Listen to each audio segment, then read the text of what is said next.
Now tonight you can hear the buzz of generators here in this neighborhood in Dyer as residents are still without power. No word yet on when power will be restored. I just checked in a short time ago with fire officials who tell us once again no injuries have been reported, but they will be back out when it gets light out in the morning to assess the damage. There will be a vigil here later tonight around 7 o'clock in Dalton to honor the life of Akira Boston, the 16-year-old who was murdered and gunned down here. R. Kelly was in court just a few hours ago after he was arrested last night while walking his dog near the Trump Towers where he lives downtown. Federal agents took him into custody, brought him into lockup overnight, and now he's expected to stay there at least through the weekend. There were so many police officers from dozens of agencies all around the state, federal agencies as well, and many of those people are now leaving the scene, which is good news for the people in this community. But as they come outside and try to figure out exactly what's happening, they're waiting for more information from police, and that includes neighbor Natalia. So thanks for talking with us. So this is still unfolding. They have made contact with family members of this unknown teen. That brings the Lake County Sheriff's Department and the coroner's office one step closer tonight to finding out who this girl is and how she died. The 5-year-old boy says he was just sitting on the bed with his hands up in the air when he was shot in the leg. Tonight, he's disabled. And there were dozens of police officers from all across the state of Illinois out here in Aurora. The entire area and neighborhood completely shut down. Throughout that chaos, neighbors tell me they were doing everything they could to find their own loved ones, hoping they were okay. Tonight, while some of them are home, other neighbors and friends and family here in Aurora grieving the loss of 5 innocent lives. People who were inside of the mall when this all unfolded yesterday afternoon say they saw that toddler climbing up on the display inside of the Akira store, then heard a loud crash. That little girl was then rushed to the hospital with head injuries, and she did not make it. And look at the mess he left behind. This looks like the scene out of an action film here on the city's south side. That's the SUV now sitting inside of the Panda Express restaurant. Good evening. And that man jumped into the water here in Lake Michigan to save his daughter and never came back up. Tonight, as that family grieves the loss of a husband and a father of 2, first responders are out here reminding everyone along the lakefront, though no matter how good of a swimmer you think you are, these strong winds and high waves could overtake you.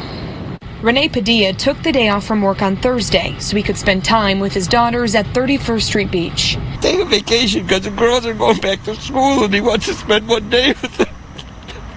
It's not right. The father of 2 standing near the shore of Lake Michigan when one of his girls fell into the water. Stephanie was the one that slipped on the rocks, I understand, and she fell in, and he jumped in after her, and the girls told me right now we watched him drown. Padilla saved his daughter's life, but he never came back up. He just went down, and he's super strong, so I don't know how he couldn't fight it. The life-threatening waves, wind, and high water levels leading to red flags lining the beach. They have a red flag out, which means stay out of the water. Right now, Cook in Lake County, Illinois, and Porter in Lake counties in Indiana under a beach hazard alert through Saturday morning. Waves as high as 6 feet and rip currents which can sweep swimmers into deep water.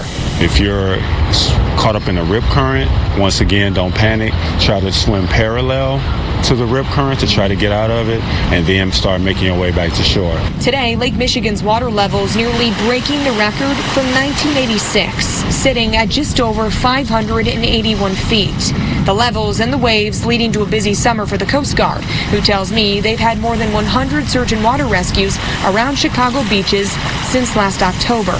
Another reminder to take a close look at the conditions and the flags. I don't know what the world will be like without him. He was great. Now a live look at 12th Street Beach right now. You can still see people are in the water and there are lifeguards in this area. The alert expires tomorrow morning around 4 a.m. for that beach hazard alert, just ahead of the Chicago Triathlon. Coming up on Eyewitness News at 6 o'clock, I'll tell you more on how these conditions could affect that race. We're live at 12th Street Beach. I'm Alexis McAdams, ABC 7 Eyewitness News. Good evening. Tonight, both CNAs still listed as eligible on the state's healthcare worker registry. That's nearly 9 months after that abuse that the 91-year-old says she's still having nightmares about. This Snapchat video shows a 91-year-old woman who suffers from dementia being taunted inside of a suburban nursing home. You can hear Margaret Mary Collins yelling out for help as 2 certified nursing assistants tease her with a hospital gown as she lays in her bed at the Abington Nursing Home in Glenview. In the video, you could see her arms flailing like, could my mom get out of bed? and defend herself or walk away from it? No, and they knew that. Family members say those CNAs, Brian Cortez and Jamie Monteza, knew their confused mother did not like those gowns. So they recorded a reaction for their entertainment.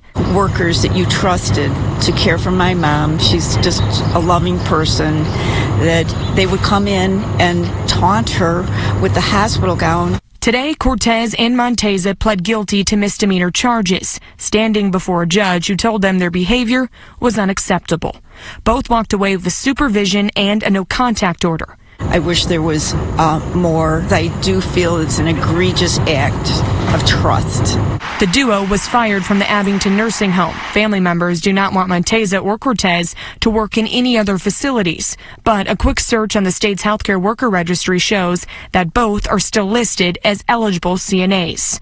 More than 8 months later, no notes of their arrest are listed. The family hopes the state will make those changes to stop them from being able to do this again. In my opinion, this wasn't the first go-round.